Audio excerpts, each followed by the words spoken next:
Assalamualaikum warahmatullahi wabarakatuh. Waalaikumsalam warahmatullahi wabarakatuh. Alhamdulillahirrabbilalamin. Kita patut bersyukur karena masih bisa melaksanakan tugas kewajiban kita sehari-hari sebagai pendidik ya Pak. Betul. Mudah-mudahan kabarnya Pak Adi hari ini sehat. Alhamdulillah sehat Pak Rahman. Kalau tidak sehat, jauh perjalanan nggak mungkin di sini. Pak Adi, alhamdulillah kita sudah sampai di pendampingan individu yang kelima. Yang kelima di mana temanya yang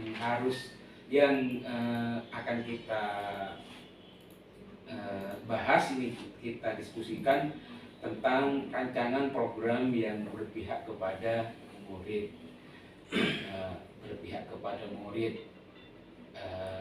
Mungkin istilah ini baru ada karena ada pendidikan guru penggerak ini, tapi sejatinya semua program yang kita adakan itu pasti berpihak kepada murid secara tidak sadar nih. Tapi kan karena di sini ada pembelajaran modul berapa itu yang rancangan program berpihak kepada murid? Modul 3.3. Modul 3.3. Oke. Jadi nantinya kita berdiskusi tentang penerapan aksi nyata dari modul 3.1, terus dari rancangan program yang berpihak, yang berdampak kepada murid, terus yang ketiga perkembangan komunitas praktisi yang sudah Pak Adi rintis sejak lokakarya yang kedua ya? Ya, sekitar November. Oke. Jadi sampai PI yang ke-6 ini hampir dari PI 5 sampai ke-6 itu hampir 1 bulan, nggak sampai ya 1 bulan ya? Tidak sampai 1 bulan. Nah, di situ Pak Adi sudah menuliskan rencana tindak lanjut dari pendampingan sebelumnya, sudah menuliskan atau sudah memasukkan ke dalam RMS seperti itu. Kira-kira yang dianggap sebagai capaian Pak Adi selama hampir 1 bulan ini apa Pak? Sampai ke PI yang ke-6 ini. Yang kelima Pak. Sampai sekarang ya ke-6, dari PI 5 ke 6. Sekarang kelima Pak, ke 6. Sekarang oh iya kelima. Ya. Dari 4 ke 5 ya benar. Yeah. Jadi setelah melakukan proses PI 4 yang kemarin jenengan masuk ke kelas untuk mengobserver proses micro teaching. Di situ saya ketika dalam prosesnya belajar tentang modul 3.3, di situ saya mulai mengerti, oh ternyata antara pendampingan individu yang keempat itu akan bisa dipakai pada saat pendampingan individu yang kelima, terutama di modul 3.3, yaitu membuat program untuk menumbuh kembangkan atau yang berpihak kepada murid. Seperti itu. Sehingga di proses pembelajaran di modul 3.3 ini juga saya berpatokan atau berdasarkan pada pendampingan individu yang keempat kemarin. Seperti itu. Berarti itu dianggap sebagai capaian Pak Adi ya. Tapi nantinya bisa menerapkan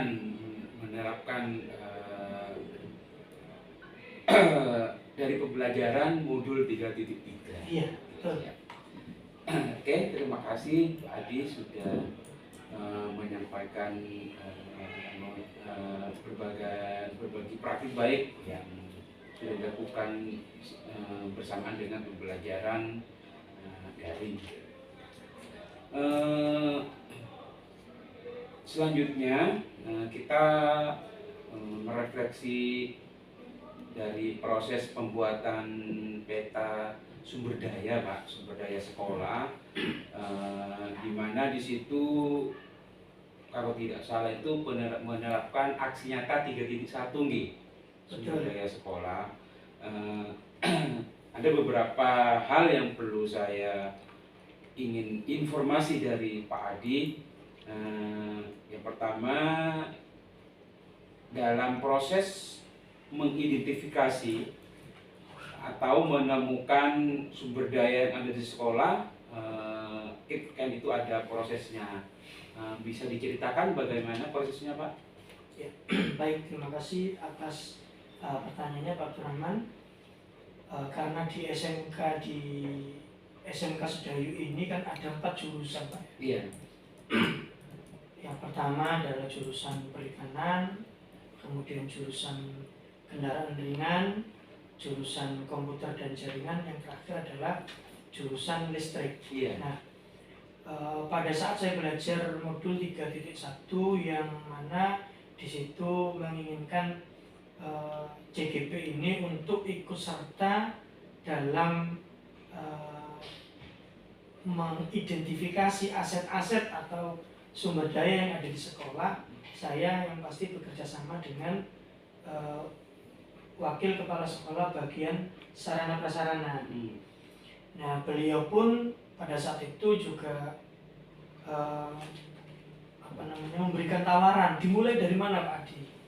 Nah, karena di jurusan itu banyak sekali aset-aset yang perlu kita identifikasi.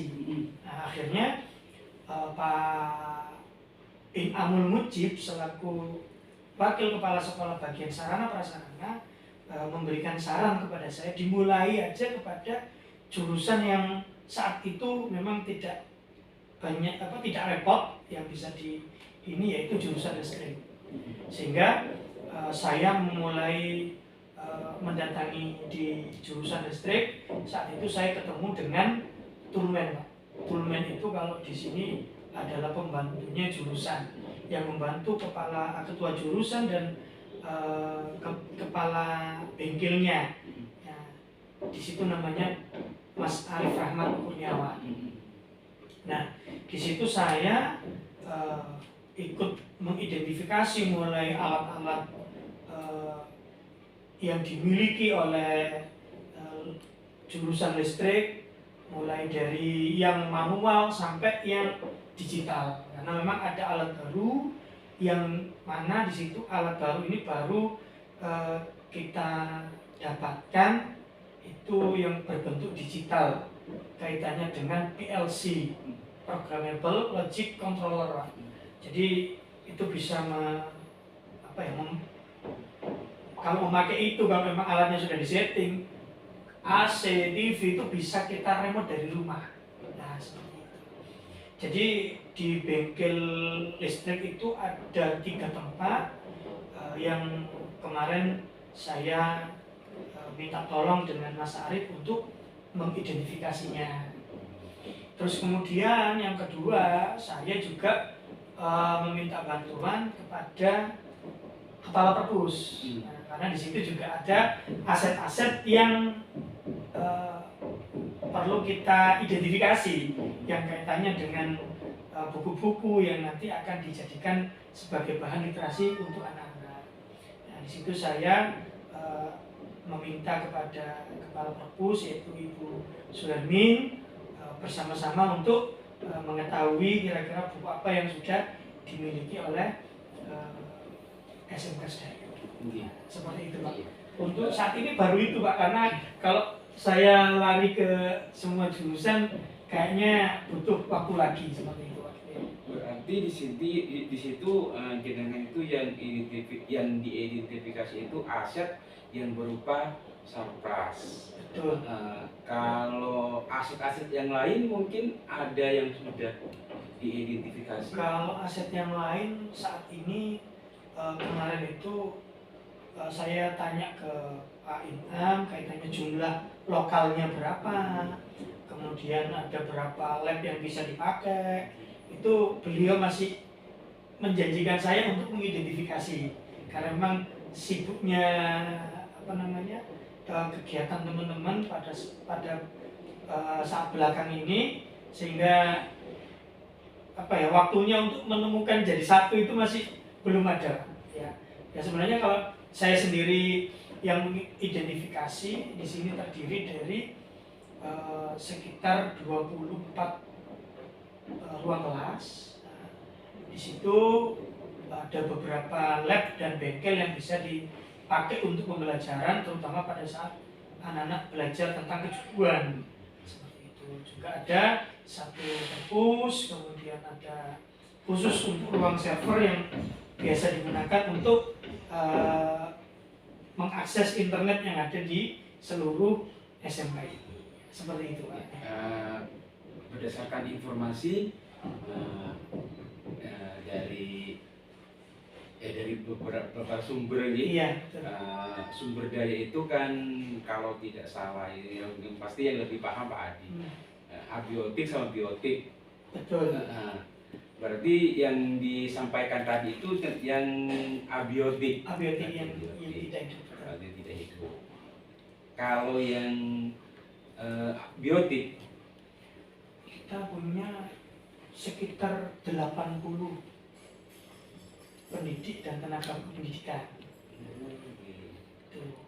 Yang guru kita punya 64 kalau tidak salah. 64. Ya, 64 guru.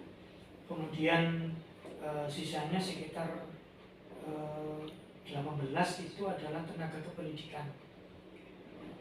Oke, terima kasih Pak. Ya. Dari pada saat melakukan identifikasi sumber daya sekolah, itu kan pasti ada kendala ataupun tantangan yang muncul. Apa kendalanya dan bagaimana cara mengatasinya? Kendalanya kalau di SMK itu karena banyak sekali yang perlu diidentifikasi dan menyampaikan waktu dengan wakil kepala sekolah bagian sarana prasarana itu tidak bisa sinkron, Pak ya. Iya. Terus kira-kira bagaimana cara saya mengatasinya ya? Bisa melalui telepon, Pak. Saya telepon, Pak, kira-kira di jurusan selain listrik yang sudah saya identifikasi, kira-kira di jurusan yang lain itu alatnya bagaimana? Kalau alatnya jelas berbeda, Pak. Jadi bisa melalui telepon setelah proses belajar mengajar selesai, atau setelah proses ini selesai langsung saya temui beliaunya untuk sama-sama membahas tentang identifikasi aset yang ada di sekolah. Dari identifikasi aset itu, dari identifikasi sumber daya sekolah itu, pastinya kalau sudah berhasil, kalau berhasil itu bagaimana perasaan Pak Adi? Kalau berhasil saya sangat senang sekali, Pak Brahma. Sangat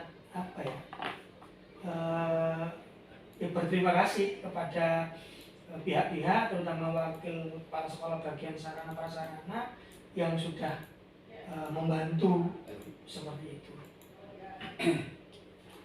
Apakah ada pertimbangan dari Pak Adi sendiri dalam menentukan sumber daya sekolah? Kalau dari saya tidak ada, Pak. Tidak ada pertimbangan. Yang pasti yang ada di SMK Negeri 1 Sedayu ini, mulai dari pagar depan, gerbang sampai ujung itu adalah aset. Ya. Jadi semuanya memang perlu diidentifikasi. Dan alhamdulillah teman-teman di sini, walaupun saya tidak ke wakil kepala sekolah bagian sarana prasarana juga mendukung itu. Di dalam semua yang ada di sekolah ini kan sudah menjadi sumber daya sekolah. Dalam perjalanannya, apakah terdapat hal-hal yang belum masuk ke situ? Ada, ya, pastinya ada Pak. Mungkin hal kecil yang berkaitan dengan alat dan bahan yang mungkin pada saat itu terlewatkan untuk saya identifikasi, karena memang untuk SMK itu alat dan bahan untuk anak-anak melakukan proses praktek itu juga merupakan aset, sehingga mungkin ada di situ yang tertinggal yang belum teridentifikasi. Terima kasih Pak. Dilanjutkan ke merefleksikan proses pengambilan keputusan sekarang. Dan pastinya kita kalau ada di sebuah lembaga pasti ada masalah, terus apakah entah masalah itu nanti larinya ke sebuah keputusan atau diabaikan begitu saja gitu. Jadi berdasarkan hasil pemetaan yang pasti di awal kan dipetakan dulu ya Pak, pemetaan yang Bapak lakukan itu, terus bagaimana hal tersebut mempengaruhi dari proses pengambilan keputusan yang dilakukan oleh Bapak sendiri.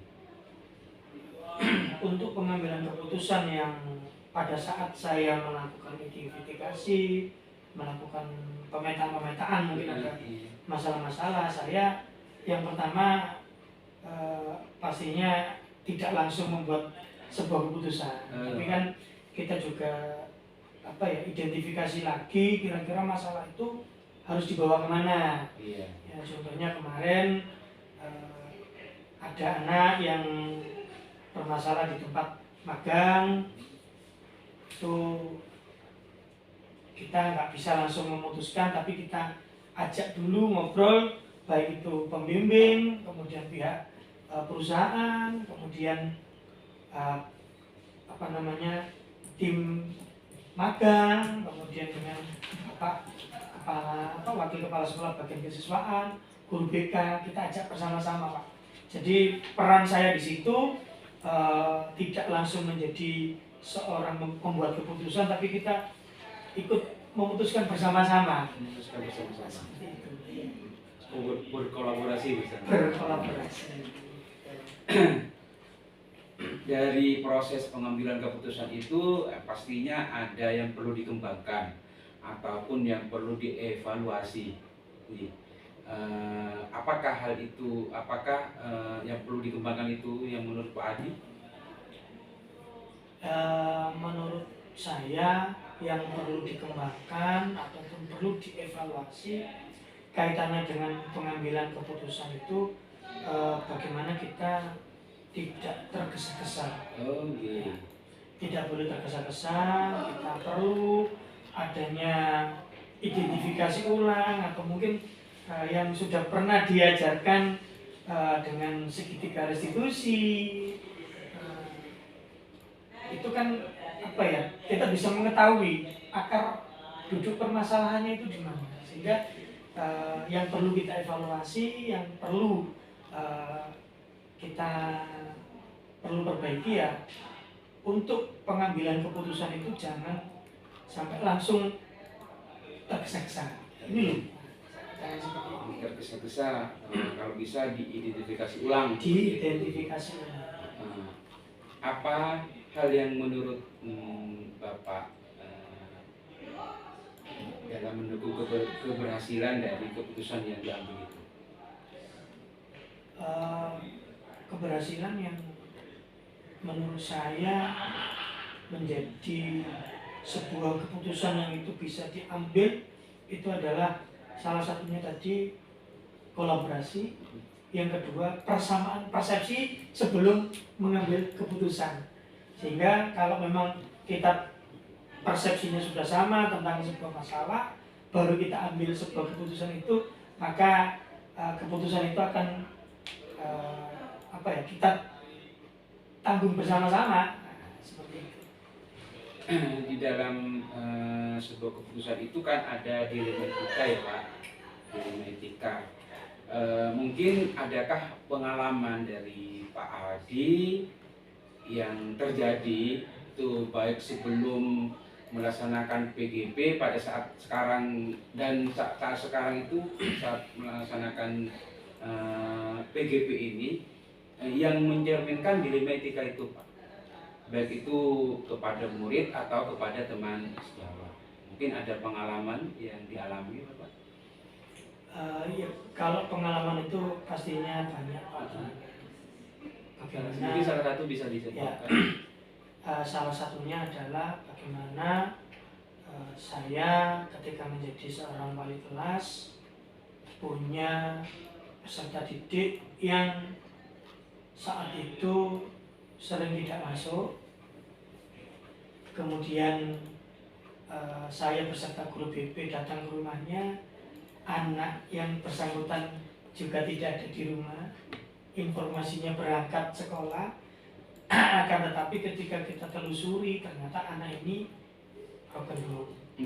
Nah, dia diasuh oleh neneknya, kemudian kalau kita sesuaikan dengan prosedur sekolah, sekian hari tidak masuk, aturannya adalah tidak naik kelas. Tapi itu tidak kita lakukan. Jadi saya waktu itu dengan guru BK mendatangkan salah satu orang tuanya beserta anaknya, kita meminta pertimbangan waktu itu dengan wakapasiswaan, dengan bapak kepala sekolah, sehingga tidak sampai anak ini dikeluarkan atau tidak sampai anak ini nanti tidak naik kelas. Karena bagaimanapun kalau sampai anak ini dikeluarkan, iya kalau sekolah lagi, kalau tidak berarti kan itu salah kita bersama. Tapi kalau tidak dinaikkan, terus kemudian anak ini tidak mau sekolah, itu juga salah kita bersama. Sehingga saat itu kita melakukan pembinaan dengan cara memberikan presensi khusus. Mulai masuk dia harus tanda tangan, sebelum pulang dia pun harus tanda tangan, untuk memberikan efek jerah supaya anak ini tidak mengulangi hal yang sama. Juga memberikan sebuah pemahaman kepada orang tuanya, broken home, tetapi jangan sampai berdampak kepada anaknya. Ya, seperti itu. Dalam pengambilan keputusan tersebut, apakah sesuai dengan modul 3.1 terkait dengan prinsip atau maupun langkah-langkahnya?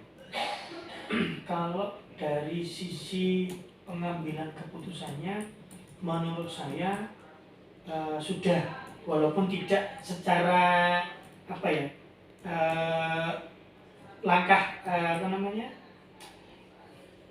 langkah-langkah yang diambil itu mungkin ada yang langsung ke bawah terus balik lagi ke atas. Jadi mungkin pada saat itu saya belum menerima tentang apa yang disampaikan oleh para fasilitator, terus kemudian para pemateri. Berarti secara pengambil keputusan itu sudah masuk. Sudah masuk, iya. Karena di situ merupakan dilema yang etika yang benar dengan benar ya. Betul, benar. Apakah menurut Bapak ada hal yang masih perlu dikembangkan atau yang perlu dievaluasi dari pengambilan keputusan yang tadi itu? Tetap ada, karena bagaimanapun pengambilan keputusan itu ada dampak. Jadi kalau itu membuat dampak yang positif kepada siswa yang lain, ya kita tetap lakukan. Tetapi kalau ada dampak enaknya itu nggak naik kelas, nah ini kan perlu kita perbaiki, perlu kita evaluasi. Mungkin cara yang kita pakai kemarin itu terhadap siswa yang lain itu aku bahasanya ada bahasa meremehkan. Aku kok nggak masuk mesti kayak gitu kan. Nah, itu baru kita memberikan sebuah sosialisasi kepada siswa-siswa yang lain atau murid-murid yang lain bahwasanya yang bersangkutan ini masalahnya ketika tidak masuk itu ada masalah di dalam keluarga. Kalau kalian keluarganya tidak broken home, keluarganya kalian baik-baik saja, melakukan yang seperti ini ya mungkin cara mengatasinya akan berbeda lagi. Ya, perlu ada perbedaan. Oke, berarti itu yang perlu dikembangkan ya. Betul yang perlu dikembangkan. Oke, Pak Adi, dilanjut ke rancangan program yang berdampak kepada murid. Di sini rancangan program pasti sudah ada, sudah itu sudah dibuat di sekolah. Nah sekarang ini posisinya Pak Adi sebagai CGP, apakah Pak Adi itu sudah membuat rancangan program yang berdampak kepada murid? Ini posisinya Pak Adi sebagai JGP ya. Kalau nanti sebagai guru kan kemarin pasti setiap tahun itu kita sudah buat merancang kan seperti itu. Nih, monggo Pak Adi. Ini apa berhubungan dengan aksi nyata modul 3.3? Monggo bisa. Ya, kalau itu berkaitan dengan aksi nyata modul 3.3 itu saya membuat program bagaimana menumbuh kembangkan minat membaca siswa dan interaksi sosial yang positif, arif, dan bijaksana. Okay. Nah, di situ saya mengajak anak untuk berinteraksi di perpustakaan untuk menumbuh kembangkan minat membaca siswa. Itu saya mengajak siswa untuk berliterasi di perpustakaan. Ya, mungkin pada saat perpustakaan tidak dipakai oleh kelas lain atau mungkin tidak banyak siswa, ini saya ajak ke sana. Ya. Itu kemudian di sana ada yang harus dirangkum sama anak sebelum nanti tersampaikan. Terus kemudian untuk menumbuh kembangkan interaksi sosial kepada anak-anak yang dilakukan mungkin di kelas antar temannya yang positif, itu saya berencana melakukan proses diskusi pada saat anak-anak melakukan proses belajar itu dilakukan diskusi. Nah di situ nanti anak-anak akan berinteraksi antara satu dengan yang lain. Bagaimana saya melihat interaksi anak-anak yang positif ini, jangan sampai proses diskusi itu disalahgunakan. Nah setelah mereka berdiskusi maka mereka akan mempresentasikan hasil diskusinya. Nah, itu rancangan saya Pak untuk menumbuh kembangkan minat membaca serta berinteraksi sosialnya. Jadi bentuk programnya seperti apa Pak? Kalau programnya tadi anak-anak saya ajak ke perpustakaan, ya. Diajak ke perpustakaan, terus kemudian dalam prosesnya itu ada yang perlu dicatat oleh anak-anak kaitannya dengan apa yang sudah mereka pelajari dari berliterasi tadi. Kemudian anak-anak saya ajak ke kelas untuk mendiskusikan itu. Nah dari proses diskusi itu kan ada interaksinya. Nah seperti itu. Setelah berinteraksi di situ, baru mereka berinteraksi lagi bagaimana memberikan kesempatan kepada temannya untuk melakukan proses presentasi. Ya, seperti itu Pak. Untuk menerapkan program tadi yang sudah dirancang oleh Pak Adi, ya. Mungkin ada bentuk dukungan yang Pak Adi perlukan? Pasti ada Pak.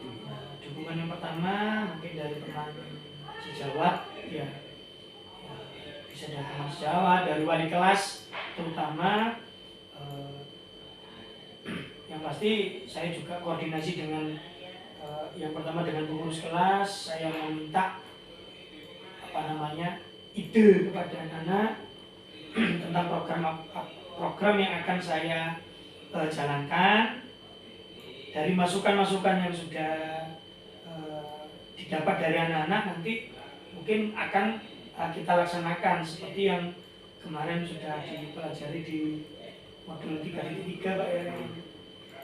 Bagaimana kita mendengarkan suara dari anak-anak, kemudian anak-anak membuat pilihan dari apa yang sudah kita dengarkan, kira-kira yang dipilih yang mana, sehingga anak-anak bisa punya rasa untuk memiliki bahwa program ini untuk kita, bukan untuk siapa-siapa.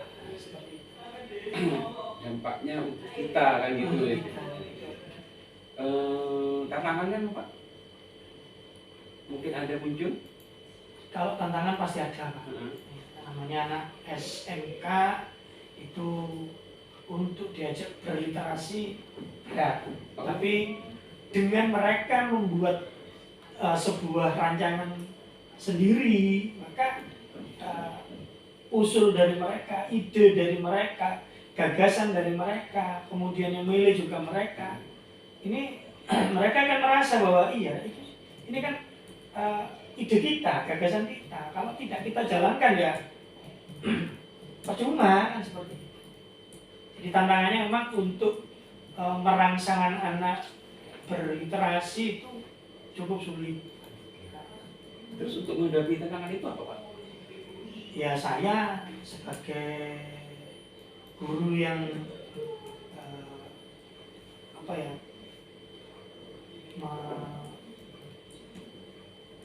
menggagas atau menjadi koordinator anak-anak ketika memberikan sebuah usulan itu, saya bersama wali kelas tadi dengan teman sejawat ya memberikan paling tidak arahan pada anak-anak bahwasanya pentingnya berliterasi saat ini itu adalah membuka wawasan atau cakrawala kita supaya kita itu tidak dikatakan kuper Pak ya, atau gaptek lah bahasanya seperti itu. Itu solusi yang mungkin nanti bisa dilakukan. Nah, ini masih rancangan. Betul.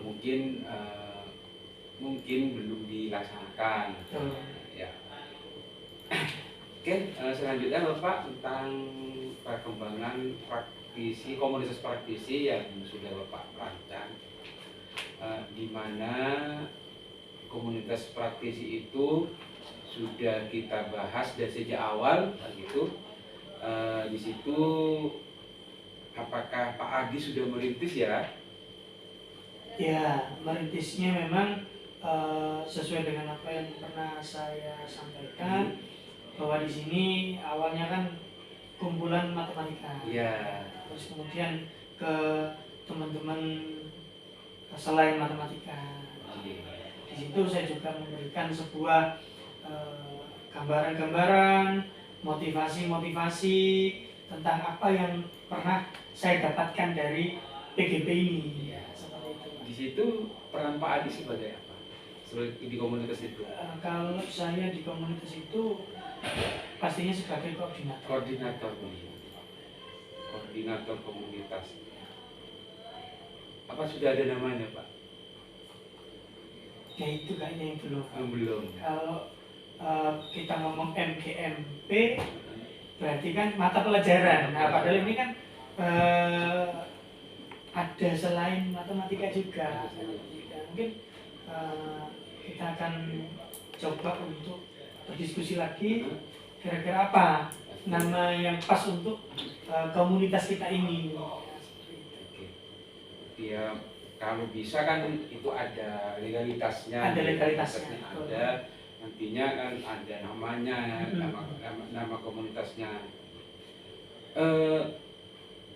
Terkait dengan komunitas praktisi ini, ya pastinya ada itu perubahan yang terjadi, baik itu menyenangkan ataupun tidak menyenangkan yang dialami yang dialami Pak Adi dari rekan di komunitas praktisi itu? Bisa diberikan Pak? Kalau yang menyenangkan itu ketika saya memberikan sebuah apa namanya gambaran bagaimana PGP itu, insya Allah angkatan yang ke-9 itu ada yang ikut Pak dan sudah lolos di tahap 1 ya. Oh gitu. Ya, jadi itu ada di jurusan apa namanya kendaraan ringan. Itu informasinya tinggal nanti menunggu jadwal di proses tahap 2. Nah, kalau yang tidak menyenangkan menurut saya ya ketika saya membicarakan tentang pendidikan guru penggerak ini, teman-teman itu rasa ketertarikannya itu kurang. Jadi padahal dalam prosesnya pendidikan guru penggerak ini sangat banyak yang kita dapatkan. Kita sudah lakukan dulu tapi kita nggak tahu istilahnya ini. Seperti itu Pak. Terus rencana sekarang Pak Adi yang mungkin dilakukan di komunitas praktisi ini, yang pastinya ini harapannya akan berlanjut. Betul. Setelah pelaksanaan program ini tidak di-cut atau tidak dihilangkan ya kan, intinya berlanjut. Mungkin ada rencana? Kalau rencana pasti ada Pak. Cuma nanti tinggal saya bagaimana mengatur jadwal untuk mengeksekusi itu Pak. Ya. Jadi rencana untuk memberikan lebih luas lagi bagaimana proses kalau mengikuti pendidikan guru penggerak, atau mungkin kita membahas yang kaitannya dengan apa namanya tadi seperti yang saya bahas dengan Bu Lina, pembelajaran berdiferensiasi, atau mungkin kita membahas sesuatu yang memang di luar konteks pembelajaran misalkan, itu ada ya. Tinggal nanti bagaimana saya mengatur jadwal lagi ke depannya untuk mengeksekusi. Ya pasti itu butuh dukungan gitu. Butuh dukungan agar terus belajar bersama. Mungkin bentuk dukungannya itu yang dimaui oleh Pak Adi seperti apa? Kalau dukungan pasti ya nanti saya akan minta ke Ibu Kepala Sekolah, kemudian saya akan minta dukungan dari bapak-bapak wakil kepala sekolah, terus kemudian saya juga akan minta dukungan dari seluruh warga yang ada di sekolah. Oke, semoga nanti komunitas praktisi itu tidak bubar ya Pak, tidak bubar. Ya. Bisa dilanjutkan, yang pastinya harapannya kan menemukan atau memecahkan masalah sebenarnya. Oke. Assalamualaikum Bu Irna. Waalaikumsalam warahmatullahi wabarakatuh. Gimana kabarnya hari ini Bu Irna? Alhamdulillah baik pagi. Bu Irna, setelah kita melakukan diskusi yang kemarin sebelum Bu Irna melakukan pre-teaching ya, saya kan melakukan diskusi dengan Bu Irna, terus kemudian saya mengobservasi Bu Irna di kelas. Ini bagaimana tentang apa yang sudah kita bahas setelah Bu Irna melaksanakan proses pembelajaran kepada anak-anak? Gini Pak Adi, setelah saya melakukan diskusi dengan anak-anak baik pra observasi maupun setelah observasi, saya merasa berbeda. Jadi setelah ada pembelajaran berbudaya positif, kemudian pembelajaran berdiferensiasi maupun KSE, itu saya merasa berbeda. Jadi lebih bersemangat dan senang belajar dengan para siswa. Gitu. Kalau boleh tahu perbedaannya itu di mana Bu? Perbedaannya itu kalau biasanya saya menggunakan pembelajaran kelompok itu tidak saya bedakan.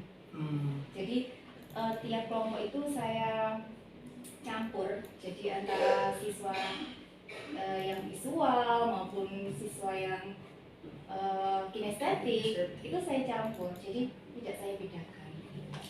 Alhamdulillah kalau Bu Irna merasakan ada perbedaan ya dari apa yang sebelumnya Bu Irna lakukan dalam membentuk kelompok, kemudian setelah Bu Irna melaksanakan pembelajaran berdiferensiasi itu ada perbedaan-perbedaan. Terus langkah selanjutnya apa yang akan Bu Irna lakukan dengan pengalaman kemarin? Apakah cukup sampai di situ atau mungkin ada yang perlu Bu Irna tambahkan lagi? Gini, menurut hasil observasi yang saya peroleh kemarin Pak, itu kan memberikan penilaian atau apa ya, catatan ya, catatan itu bahwa di situ masih ada yang kurang. Jadi antara budaya positif maupun pembelajaran diferensiasi maupun KSE itu yang belum saya terapkan di situ adalah pembelajaran diferensiasi. Maka saya akan mencari literasi dalam melakukan pembelajaran selanjutnya. Mencari literasi. Setelah Bu Irna dapat literasi yang Bu Irna inginkan mengenai pembelajaran berdiferensiasi yang memang kemarin menjadi catatan pada observasi saya, ini apakah Bu Irna langsung mempraktekkan kepada anak-anak lagi atau bagaimana Bu Irna? Oke Pak Adi, rencana saya mau ini mempraktekkan ke anak-anak lagi, jadi saya akan mempersiapkan pembelajaran berdiferensiasi tersebut ke anak-anak, kemudian mencari pembelajaran yang variatif sehingga anak-anak itu bisa merasa senang dengan matematika, bukan momok lagi. Bukan momok ya, ya memang selama ini matematika itu momok ya Bu Irna ya. Betul. Momok sekali, dengan dengar matematika saja anak-anak itu sudah merasa takut ya. Terus kira-kira yang Bu Irna maksudkan tadi media pembelajaran yang variatif itu yang bagaimana? Bisa yang variatif itu misalnya saya mencari cara jadi supaya mereka itu bisa senang.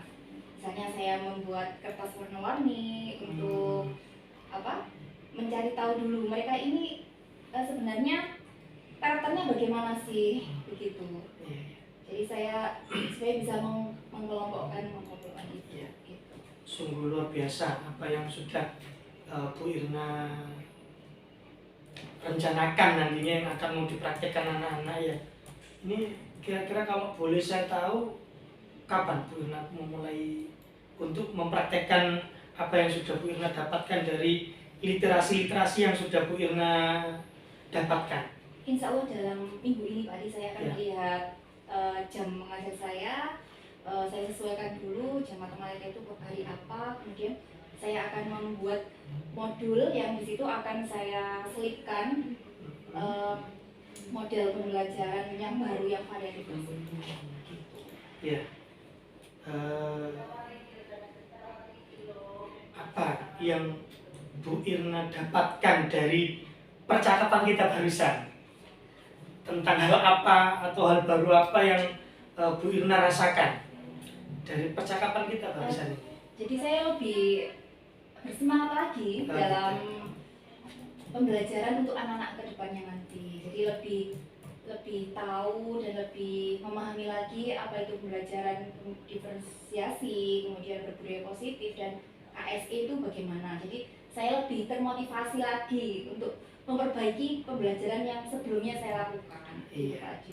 Baik, Bu Irna mungkin sama dengan Bu Irna menceritakan hal yang baru, saya juga mendapatkan hal baru dari Bu Irna. Kita harus berliterasi dulu Bu Irna ya, sebelum kita melakukan itu. Apalagi kita dituntut saat ini untuk membuat pembelajaran itu semenarik mungkin, Ya. begitu keadaannya. Baik Bu Irna, kira-kira nanti 1 minggu lagi saya akan ketemu ya Bu Irna, kalau bisa kita membicarakan tentang apa yang sudah Bu Irna praktekkan, yang sudah Bu Irna dapat dari literasi. Nanti boleh diceritakan lagi Bu Irna ya. Insya Allah Iya. siap. Oke. Baik Bu Irna, terima kasih Bu Irna. Sama Pak Adi. Ya. Assalamualaikum. Waalaikumsalam warahmatullahi wabarakatuh. Sampun. Di depan dulu nih. Pak Adi, ini sudah sampai di bagian akhir pendampingan Pak. Dalam pendampingan individu ini kita bisa merefleksikan terhadap proses ini. Menurut Pak Adi, selama menjalani program PDP ini, yang Bapak paling kuasai sekarang, yang telah dipraktekkan.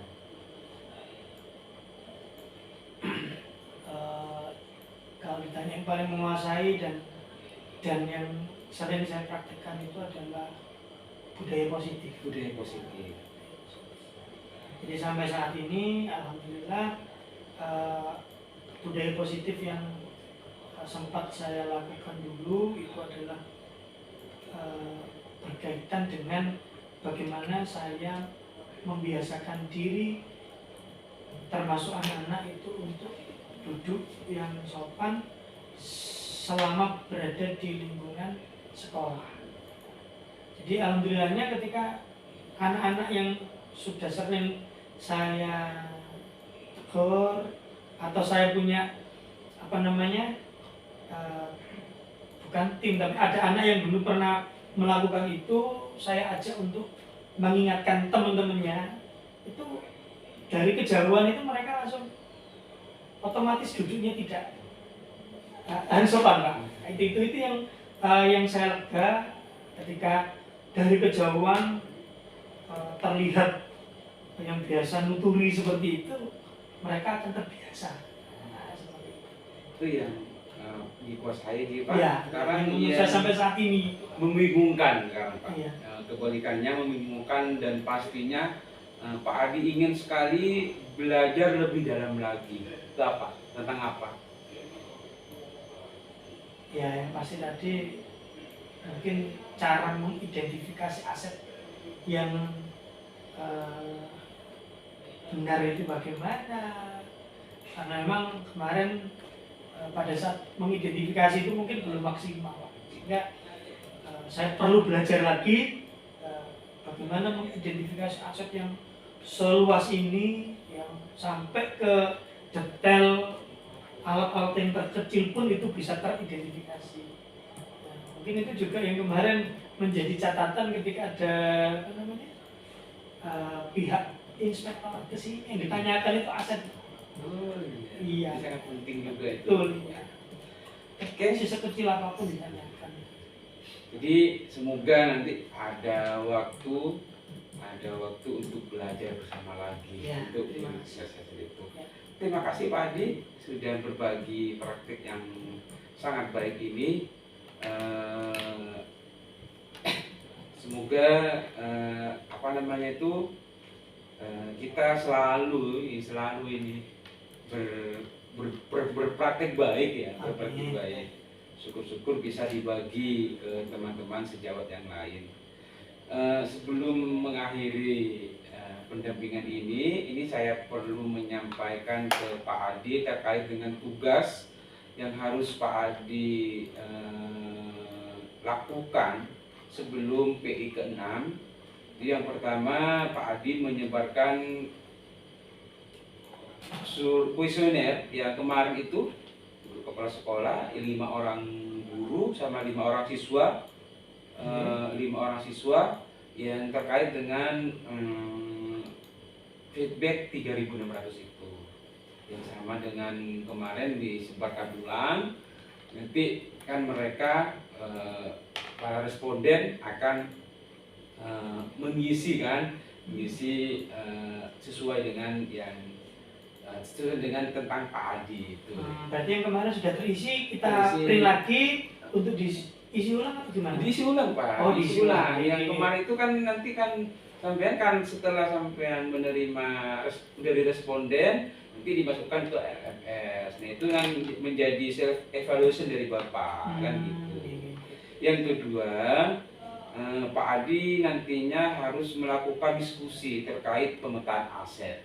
Nah ini pas ini dari Pak Adi harus belajar lagi bagaimana cara mengidentifikasi aset karena di sebelum P6 ini sudah harus selesai. Jadi jangan ditunda-tunda nih pemesanan aset ini. Jadi yang Pak Adi harus lengkapi terkait dengan administrasinya. Yang pertama menentukan jadwal. Jadwal itu yang pasti itu nanti ada surat undangan kan untuk yang surat undangan itu tentang jadwal. Yang kedua Pak Adi mengundang aktor yang di sini ada kepala sekolah, rekan guru, orang tua, murid, tokoh setempat atau di situ bisa jadi komite bisa yang terlibat di dalam diskusi. Tapi itu harus ada daftar hadir. Notulennya juga ada dan foto kegiatannya. Ini agak berat sih mengumpulkan beberapa stakeholder itu agak berat ini. Jadi di situ juga mengumpulkan hasil pemetaan. Nah, setelah didiskusikan nanti hasil pemetaannya itu dikumpulkan. Apakah ini masuk ke LMS atau nanti ini masuk ke tagihan P6 ini belum ada sih, nggak ada di sini. Nggak ada, tapi ya dipersiapkan seperti itu. Nanti jika ada hal-hal yang Pak Adi kurang paham, nanti bisa konsultasikan dengan fasilitator ataupun dengan kami sebagai PP di jurnal komunikasi di LMS ini Pak. Jadi ada dua yang harus Pak Adi lakukan sebelum PE ke. Oke, yang pertama kemudian melakukan diskusi pemetaan, terus kemudian ada hasil hasil pemetaannya. pemetaannya. Itu di sekolah besar seperti ini kayaknya agak itu. Kalau mungkin sekelas TK, SD tinggal ngumpul, difoto terus dibuat dipetakan itu sudah selesai. Kalau semacam SMK kayak gini mungkin agak sulit untuk. Di sini kan ada ini Pak, ada Inventaris. ada guru yang bukan guru tapi tenaga kependidikan yang anaknya sekolah di sini, itu kan juga sebagai wali murid Pak ya? Bisa, boleh, Pak. bisa. Oke, terima kasih Pak Adi atas atensinya, atas waktunya. Tetap semangat nih, tetap semangat. Karena tinggal sedikit lagi ya, ya, tinggal semangat. beberapa langkah lagi. Waktu PI2 saya tidak bersemangat. Terima kasih. Saya Assalamualaikum warahmatullahi wabarakatuh. Waalaikumsalam.